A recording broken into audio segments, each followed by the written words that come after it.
మంది మీద కేసులు పెట్టారు. ఇప్పటి వరకు ఎంతమందిని అరెస్ట్ చేసినారు?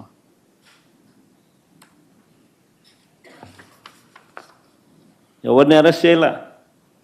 కారణం ఏంటంటే వీళ్ళే దగ్గర నుండి పంపించినారు, పైనుంచి ఫోన్లు చేసి చెయ్యండి అని చెప్పి వీళ్ళని. ఎందుకంటే 8వ తారీఖున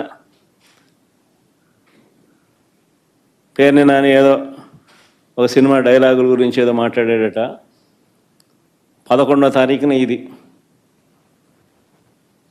2 రోజుల తర్వాత 3 రోజుల తర్వాత ప్రోగ్రాము జరుగుతూ ఉంది గుడివాడలో. చంద్రబాబు నాయుడు గారి రీకాలింగ్ చంద్రబాబు మేనిఫెస్టో కార్యక్రమానికి వీళ్ళు అటెండ్ అవుతున్నారు.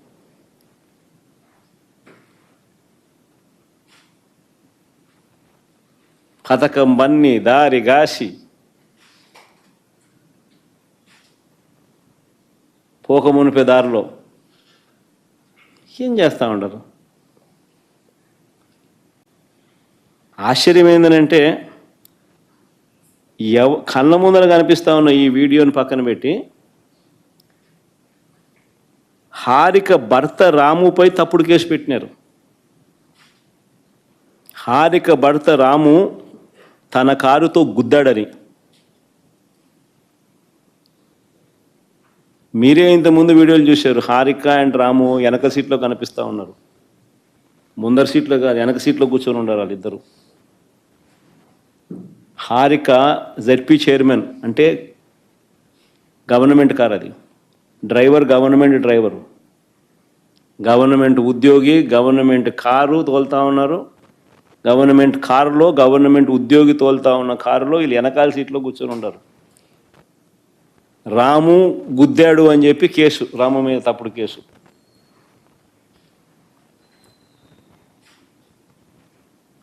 ఒక బీసీ మహిళకు మీరు చేస్తూ ఉన్న గౌరవం ఇదేనా అంటున్నా.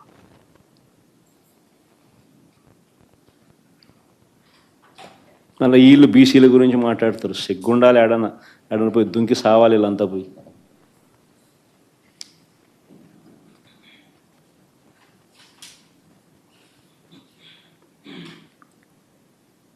మరుసటి రోజు, ఆ రోజు కాకుండా మళ్ళీ మరుసటి రోజు పేర్ని నాని, ఖైలా అనిల్ కుమార్ సహా పెడనలో సభ పెట్టిన వారందరిపైన మరో కేసు పెట్టినారు.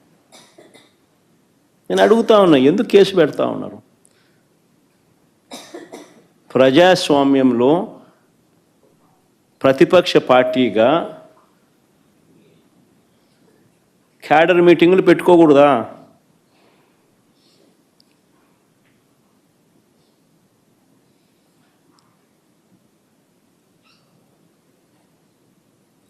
చంద్రబాబు నాయుడు గారు చేసిన మోసాలను ఆ క్యాడర్ మీటింగ్లో ప్రస్తావిస్తూ బాబు ష్యూరిటీ, మోసం గ్యారంటీ, రీకాలింగ్ చంద్రబాబుస్ మేనిఫెస్టో అని చెప్పి QR కోడ్ రిలీజ్ చేయకూడదా?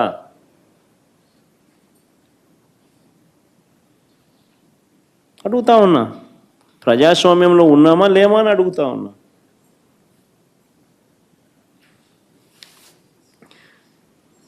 దాడుల నుంచి పోలీసులు రక్షించడం పక్కన పెడితే, పోలీసుల సమక్షంలోనే దాడులు జరుగుతూ ఉన్నది కంటికి కనిపిస్తూ ఉంటే ఇది సరిపోదు అన్నట్టుగా దగ్గరుండి పోలీసులే తప్పుడు కేసులు పెడతా ఉన్నారు బాధితులపై. ఇది ప్రజాస్వామ్యమేనా అని అడుగుతా ఉన్నా.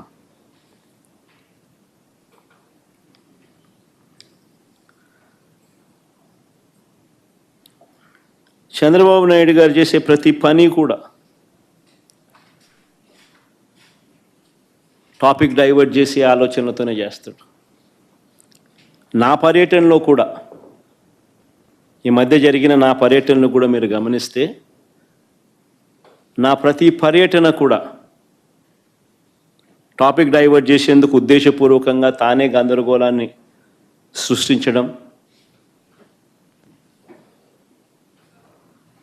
ఉద్రిక్తతలను తానే రెచ్చగొట్టే కార్యక్రమం చేయడం కోసం ప్రయత్నం చేయడం, ఇలాంటి కుట్రలే కనిపిస్తాయి. నా పర్యటనలో అయిపోయిన తర్వాత పోలీసుల ద్వారా చంద్రబాబు నాయుడు గారి దగ్గరుండి తప్పుడు కేసులు పెట్టించడం, ఇవన్నీ కూడా దీనికి ఉదాహరణలే. మిర్చి ధరలు దారుణంగా పడిపోయిన నేపథ్యంలో